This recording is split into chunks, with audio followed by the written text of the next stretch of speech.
जय हिंद दोस्तों स्वागत है आपका आपके अपने YouTube चैनल ज्ञानदेह होस्ट में। और इस वीडियो में मैं आपको बताने वाला हूं राजस्थान कर्मचारी चयन बोर्ड यानी कि RSM SSB जूनियर इंजीनियर यानी कि JEE ऑनलाइन फॉर्म 2022 के बारे में कि कैसे आपको 1092 पदों का फॉर्म फिलअप करना है। तो आप इस वीडियो को देखते रहिए, मैं आपको इसके बारे में पूरी जानकारी देने वाला हूँ। तो चलिए दोस्तों शुरू करते हैं। दोस्तों यहाँ पर हमारी वेबसाइट जॉब्स ज्ञान का लिंक आपको इस वीडियो के डिस्क्रिप्शन में मिल जाएगा। ये लिंक ओपन करने के बाद आप यहां पर इस भर्ती के एलिजिबिलिटी के बारे में जानोगे कि ये भर्ती आपकी जूनियर इंजीनियर के पद पर निकाली है। आपके 1092 पद यहां पर निकाले गए हैं। एज लिमिट आपकी 18 से 40 साल के बीच रहेगी और अप्लाई करने के लिए क्वालिफिकेशन आपसे इंजीनियरिंग डिग्री या फिर डिप्लोमा मांगा है। और यहां पर कौन सी कैटेगरी के लिए कितनी फीस है वो भी आप चेक कर सकते हैं। अब आपको ये सभी जानकारी चेक करते हुए नीचे आना है और नीचे आकर के अप्लाई ऑनलाइन लिंक इसके ऊपर क्लिक कीजिए।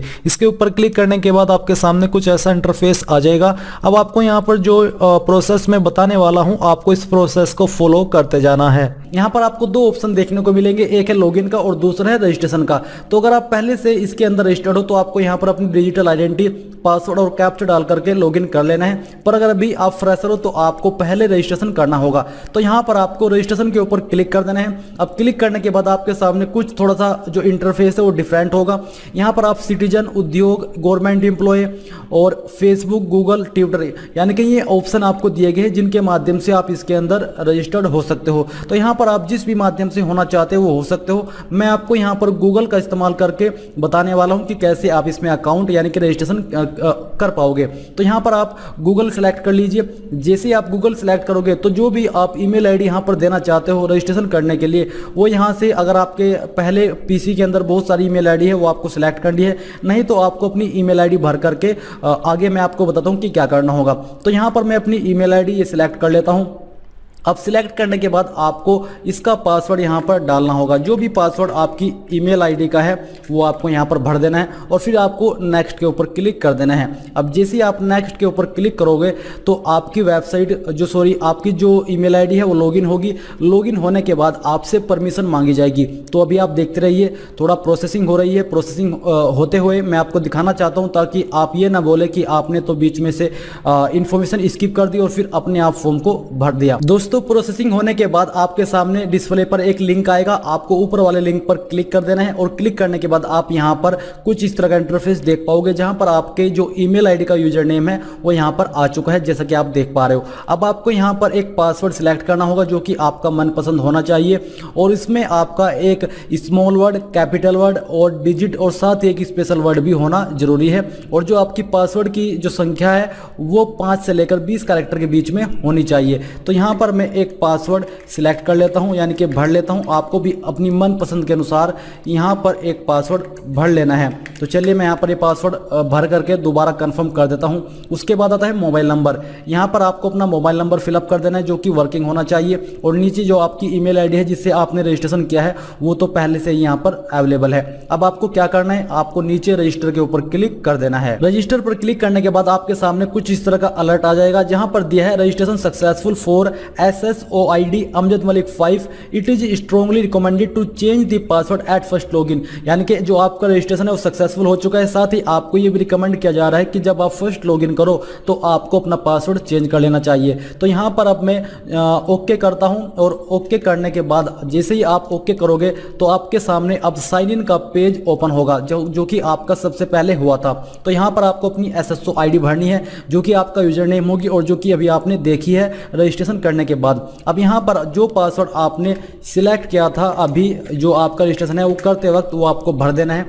फिर यहाँ पर जो कैप्चा कोड यानी कि जो सिक्योरिटी दी है, सिक्योरिटी नंबर दिया है, ये यहाँ पर आपको भर देना है। चलिए मैं यहाँ पर इसको भर देता हूँ और भरने के बाद अब मैं यहाँ पर लॉगिन के ऊपर क्लिक कर देता हूँ। तो जैसे ही आप लॉगिन के ऊपर क्लिक करोगे तो आपके सामने कुछ इस तरह का इंटरफेस आ जाएगा जो कि अभी आप यहाँ पर देख पा रहे हो। यहाँ पर जो आपकी जो SSOID यानी कि यूजर नेम है, इसके बाद आपका फर्स्ट नेम है तो यहाँ पर आपको अपना फर्स्ट नेम डाल देना है। अगर आपका कोई लास्ट नेम है वो डाल देना, वो भी आपको यहाँ पर फिलअप कर देना है। मैं आपको बता दूं कि जो आप यहाँ पर नेम फिलअप फिलअप कर रहे हो ये नेम आपको अपनी 10th की मार्कशीट के अनुसार ही भरने होंगे। इसके बाद डेट ऑफ बर्थ, यहाँ से आपको अपनी डेट ऑफ बर्थ सिलेक्ट कर लेनी है। जो भी आपकी डेट ऑफ बर्थ है वो यहाँ से आपको इस प्रकार से सिलेक्ट कर लेनी है, जैसे कि मैंने अभी यहाँ पर आपको सिलेक्ट करके दिखाया है। इसके बाद आपको अपना जेंडर सिलेक्ट करना है।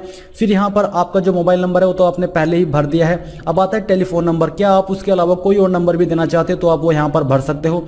आपका पोस्टल एड्रेस क्या है, आपको यहाँ पर अपना पोस्टल एड्रेस भर देना है। यहाँ पर आपको अपना पोस्टल कोड फिलअप कर देना है।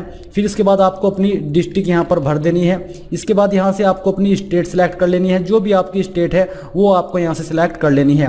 अब इसके बाद आपको यहाँ पर है बहामास आईडी इनरोलमेंट नंबर, तो ये आपके लिए नहीं है। और ये भी आपके आधार आईडी वीआईडी ये भी आप यहाँ से भर सकते हो अगर आप चाहो तो जैसे ही आप इसके ऊपर क्लिक करोगे तो यहाँ पर आप अपनी अपडेट आधार नंबर यानी कि अपनी जो आधार कार्ड की वर्चुअल आईडी है वो यहाँ पर भर सकते हो। और भरने के बाद आपको कंटिन्यू के ऊपर क्लिक कर देना है। और फिर जब आपकी सभी जानकारी भर जाए तो आपको अपडेट के ऊपर क्लिक कर देना है। अपडेट पर क्लिक करने के बाद प्रोसेसिंग होगी और प्रोसेसिंग होने के बाद आप यहां पर देखोगे अलर्ट में your SSO profile has been updated successfully and a notification has been send through SMS and और ईमेल, यानी कि आपको एक नोटिफिकेशन मैसेज और मेल के माध्यम से भेज दिया गया है। अब आपको यहाँ पर ओके करना है। अब जब आप ओके कर लोगे तो आपके सामने आपके जो फॉर्म है उसका डैशबोर्ड ओपन हो जाएगा। अभी प्रोसेसिंग हो रही है। प्रोसेसिंग होने के बाद आप यहाँ पर देखोगे कि आपके फॉर्म का डैशबोर्ड ओपन हो चुका है। अब मैं आपको बताता हूं कि कैसे आपको अप्लाई करना है। दोस्तों यहां पर आप देख पा रहे हो कि बहुत सारे ऑप्शन दिए गए हैं। इसमें आप कंफ्यूज मत होइएगा क्योंकि मैं आपको बताने वाला हूं कि कैसे आप इस फॉर्म को भर पाओगे।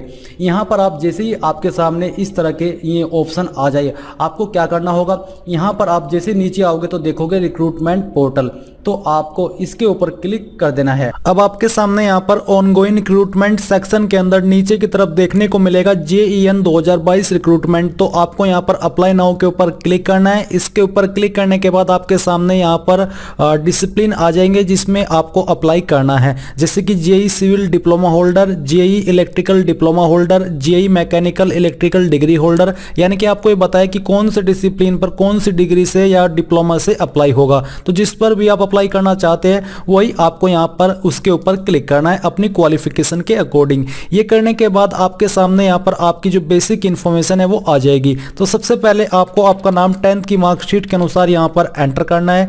इसके बाद आपको यहाँ पर देखने को मिलेगा जेंडर, आपको जेंडर सिलेक्ट करना है। ये सिलेक्ट करने के बाद आप देखेंगे पिता का नाम, तो आपको आपके फादर का नेम 10th की मार्कशीट के अनुसार एंटर करना है। आपको यहाँ पर अपनी माता जी का नाम एंटर करना है। डेट ऑफ बर्थ आपकी जो भी है वो यहाँ पर आपको कैलेंडर के ऊपर क्लिक करके सिलेक्ट कर लेनी है। पहले यहाँ से ईयर सेलेक्ट कीजिए, फिर इसके बाद में मंथ और इसके बाद में डे, तो आपकी डेट ऑफ बर्थ आ जाएगी।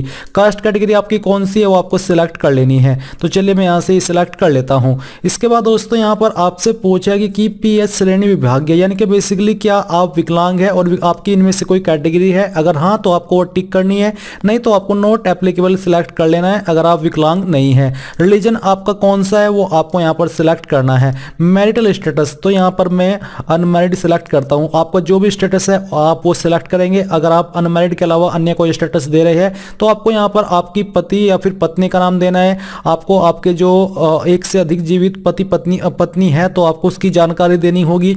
इसके बाद यहाँ पर दोस्तों जीवित बालक की संख्या, तो यहाँ पर आपको 00 लिख देना है अगर आप अनमैरिड है। फिर आपको मोबाइल नंबर एंटर करना है। ईमेल आईडी आपकी यहाँ पर दी गई है। अप्लाइंग फॉर, तो यहाँ पर आपको सिलेक्ट करना है कि क्या आप राजस्थान के अनुसूचित क्षेत्र से संबंधित है। अगर हाँ तो यस कीजिए, नहीं तो आपको नो करना है। इसके बाद कोरेस्पोंडेंस एड्रेस यानी कि प्रेजेंट एड्रेस, तो जो भी आपका प्रेजेंट एड्रेस है वो आप यहाँ पर फिल करेंगे। आपको एड्रेस लाइन 2 और 3 का इस्तेमाल कर लेना है। जो यहाँ पर आपकी 2 और 3 तीसरी लाइन है ये कंपलसरी रूप में ऐड नहीं है, आप इनको चाहे खाली छोड़ सकते हैं। एक लाइन के अंदर ही पूरा एड्रेस फिल करके आपकी चॉइस के अकॉर्डिंग है। फिर इसके बाद आपको यहाँ पर आपकी जो स्टेट है वो सिलेक्ट कर लेनी है। ये सिलेक्ट करने के बाद यहाँ पर आपको आपकी डिस्ट्रिक्ट बतानी है, उस स्टेट के अंदर आपकी कौन सी डिस्ट्रिक्ट है। यहाँ पर आपको आपके सिटी या फिर विलेज का नाम एंटर करना है। ये एंटर करने के बाद आप देखेंगे पिन कोड, आपको यहाँ पर अपना पिन कोड भी डाल डाल देना है। इसके बाद परमानेंट एड्रेस सेम है जब हो, अगर आपका प्रेजेंट और परमानेंट एड्रेस सेम है तो यहाँ पर टिक कर दीजिए। टिक करने के बाद नीचे आइए और नेक्स्ट के ऊपर क्लिक कर दीजिए। नेक्स्ट पर क्लिक करने के बाद पर्सनल डिटेल में आपको डोमिसाइल डिटेल देनी है, तो नेशनलिटी में आपको इंडियन सिलेक्ट करना है। होम स्टेट आपकी जो भी है वो आप यहाँ पर सिलेक्ट कर लीजिए। इसके बाद होम डिस्ट्रिक्ट कौन सी है वो आपको सिलेक्ट करना है। होम ब्लॉक आपका कौन सा है वो आपको सिलेक्ट करना है। तहसील सिटी कौन सी है वो आपको यहाँ पर सिलेक्ट करनी है। विलेज का नाम आपका कौन सा है वो आपको बताना है। और अगर आप इंडिया के अंदर किसी दूसरी कंट्री से सेटल हुए हैं तो आपको यस करना है, नहीं तो नो कर देना है। इसके बाद यहाँ पर आती है आपकी कुछ अतिरिक्त सवालों की जानकारी, जैसे कि क्या भूतपूर्व सैनिक है, अगर है तो यस कीजिए, नहीं तो आपको नो करना है। इसके बाद आपसे पूछे कि क्या आप एक उत्कृष्ट यानी कि एक आउटस्टैंडिंग पर्सन है स्पोर्ट्स, तो हाँ यस कीजिए, नहीं तो आपको नो करना है अगर आप नहीं हो। क्या आप एनसीसी कैडेट प्रशिक्षक है, अगर है तो यस कर दीजिए, नहीं तो यहाँ पर भी आपको नो करना होगा। आप भूतपूर्व कैदी है तो यस कीजिए, नहीं तो आपको नो करना है। अगला सवाल पूछे कि क्या आप मौजूदा राज्य सरकार के कर्मचारी जो कि परमानेंट होने चाहिए ऐसे कैंडिडेट हो, तो यस कीजिए, नहीं तो नो करना है। क्या आपकी पारिवारिक आय 2.5 लाख से कम है, अगर आप ऐसे कैंडिडेट है जिसकी फैमिली इनकम 2.5 लाख से कम है तो आप यहाँ पर यस करेंगे और यहाँ से इसको डबल कंफर्म भी कर देंगे। फिर एडिशनल कैटेगरी, अगर आपकी इनमें से कोई कैटेगरी है जो कि यहाँ पर दी गई है तो आपको इसके ऊपर टिक कर देना है, नहीं तो आपको इनको छोड़ देना है ऐसे ही, और नीचे नेक्स्ट के ऊपर क्लिक करना है। नेक्स्ट के ऊपर क्लिक करने के बाद आपके सामने क्वालिफिकेशन की जानकारी आती है। सबसे पहले 10th की जानकारी भरेंगे, तो सब्जेक्ट ग्रुप में आपको ऑल सब्जेक्ट लिख देना है। ये लिखने के बाद आपको बताना है कि आपने 10th किस बोर्ड से की है, यानी कि बोर्ड का नाम देना है। इसके बाद आपको आपका 10th का रोल नंबर यहाँ पर एंटर करना है। फिर आपको बताना है कि किसके अंदर आपके नंबर थे, मैं परसेंटेज सिलेक्ट करता हूँ। कौन से साल के अंदर आपने आपकी 10वीं पास की थी वो आपको सिलेक्ट करना है। आपकी कितनी परसेंटेज या प्रतिशत या फिर ग्रेड क्या थी वो आपको यहाँ पर एंटर करना है। ये करने के बाद यहाँ पर आता है सीनियर सेकेंडरी, तो सीनियर सेकेंडरी में आपको सब्जेक्ट ग्रुप में बताना है पीसीएम, पीसीबी, आर्ट्स, कॉमर्स किससे आपने की है वो आपको यहाँ पर बताना होगा। साथ ही दोस्तों यहाँ पर आपको इसके ऊपर भी टिक कर देना है। फिर आपको आपके बोर्ड का नाम यहाँ पर देना है कि किस बोर्ड से आपने आपकी जो 12वीं है वो की है, और यहाँ पर आपको जो 12वीं का रोल नंबर था आपका वो आपको एंटर करना है। रिजल्ट स्टेटस सेम तरीके से सिलेक्ट कर लीजिए, आपको पासिंग ईयर बताना है और फिर यहाँ पर आपको 12वीं की परसेंटेज भी एंटर कर देनी है। ये एंटर करने के बाद आता है डिप्लोमा इन सिविल इंजीनियरिंग या फिर और हायर क्वालिफिकेशन, इससे हायर क्वालिफिकेशन है वो भी आप यहाँ पर दे सकते हैं। तो सब्जेक्ट ग्रुप में के अंदर जो भी आपका जो सब्जेक्ट है वो आपको यहाँ पर बताना है, और किस यूनिवर्सिटी या इंस्टीट्यूट के द्वारा आपने की है उसका नाम आपको यहाँ पर देना होगा। तो यहाँ पर मैं शॉर्ट में लिख रहा हूँ, आपको फुल फॉर्म में अपनी यूनिवर्सिटी का नाम दे देना है। ये देने के बाद आपको यहाँ पर फाइनल ईयर का रोल नंबर एंटर करना होगा।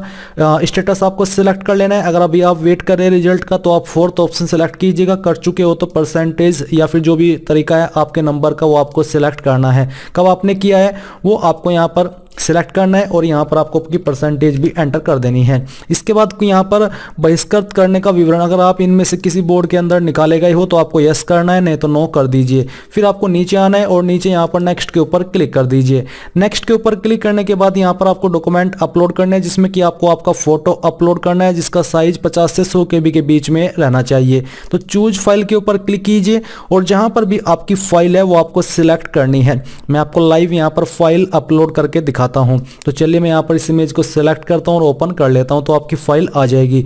देन आपको सिग्नेचर हिंदी, यानी कि आपको आपका सिग्नेचर हिंदी के अंदर लिख करके अपलोड करना है। साइज 20 से 50 KB के बीच में रखा है। तो मैं इस फॉर्म को डेमो के रूप में भर रहा हूं, तो यहाँ पर मैं इस इमेज को सिलेक्ट करके ओपन कर लेता हूं। इसके बाद है सिग्नेचर। अब आपको यहाँ पर अपना सिग्नेचर इंग्लिश के अंदर अपलोड करना है, तो जहां पर भी आपका सिग्नेचर इंग्लिश में है वो सिलेक्ट करके यहाँ पर फाइल अपलोड कर दीजिए। बॉडी मार्क, आपकी बॉडी के ऊपर वो निशान जो कि परमानेंट हो, चाहे वो जलने का हो, कटने का हो, बट परमानेंट होना चाहिए। तो जो भी है वो यहाँ पर लिख दीजिए। अगर ढूंढने के बाद भी कोई ऐसा परमानेंट बॉडी मार्क आपकी बॉडी पर नहीं है तो आप यहाँ पर नो मार्क लिख सकते हैं और फिर आपको नेक्स्ट के ऊपर क्लिक करना है। नेक्स्ट के ऊपर क्लिक करने के बाद यहाँ पर आता है अब प्रेफरेंसेस का ऑप्शन। तो सिलेक्ट के ऊपर क्लिक करके आप इनमें से किस डिपार्टमेंट को कितनी प्रेफरेंस देना चाहते हैं वो आपको सिलेक्ट करना है। तो चलिए हम इसको सेकंड और फिर इसको थर्ड दे देते हैं। ये देने के बाद यहाँ पर नीचे नेक्स्ट के ऊपर क्लिक कर दीजिए। अब आपके सामने आपके फॉर्म का प्रीव्यू आ जाएगा। आपने जितनी भी जानकारी अभी तक भरी भरी है इन सभी को अच्छे से चेक कीजिए, और अगर आपको लगता है कि कोई जानकारी गलत है तो अपडेट के ऊपर क्लिक करके अपडेट कीजिए, नहीं तो यहाँ पर आपको डिक्लेरेशन पे नीचे टिक करना है और फाइनल सबमिट के ऊपर क्लिक करना है। अब यहाँ पर आपके सामने फीस का अमाउंट आ जाएगा, आपको इस जानकारी को कंफर्म करके नीचे पे फीस के ऊपर क्लिक करके यहाँ से ओके करना है। एक बार फिर से आपको ओके करना है। अब आपको यहाँ पर सिलेक्ट करना है कि किस माध्यम से आपको फीस जमा करनी है, तो आपको यहाँ पर एग्रीगेटर के ऊपर क्लिक करके इनमें से कोई एक एग्रीगेटर सिलेक्ट करना है, जैसे कि फर्स्ट वाला ही सिलेक्ट कर लीजिए। फिर यहाँ पर आपको पे नाउ के ऊपर क्लिक करना है। इसके बाद आपके सामने पेमेंट के काफी सारे विकल्प आएंगे जिनके माध्यम से आप अपनी एप्लीकेशन फीस जमा कर पाएंगे। तो यहाँ पर आपके सामने कार्ड का ऑप्शन है, नेट बैंकिंग का ऑप्शन है, जिस माध्यम से चाहे आप अपनी एप्लीकेशन फीस जमा कर सकते हैं। जैसे ही आप यहाँ पर कार्ड की डिटेल फिल करके अपनी पे के ऊपर क्लिक करेंगे तो फीस जमा हो जाएगी, और फीस जमा होने के बाद आप अपने फॉर्म का फाइनल प्रिंट आउट ले पाएंगे। इसी प्रकार से आप लोग RSM SSB junior engineer online form 2022 को भर पाएंगे। आई होप ये प्रोसेस आपको पसंद आया होगा। अगर आया है तो आप इस वीडियो को लाइक, शेयर और आपके अपने यूट्यूब चैनल ज्ञानदेव होस्ट को सब्सक्राइब करके बेल आइकन को ऑन कर ले। Thanks for watching. जय हिंद।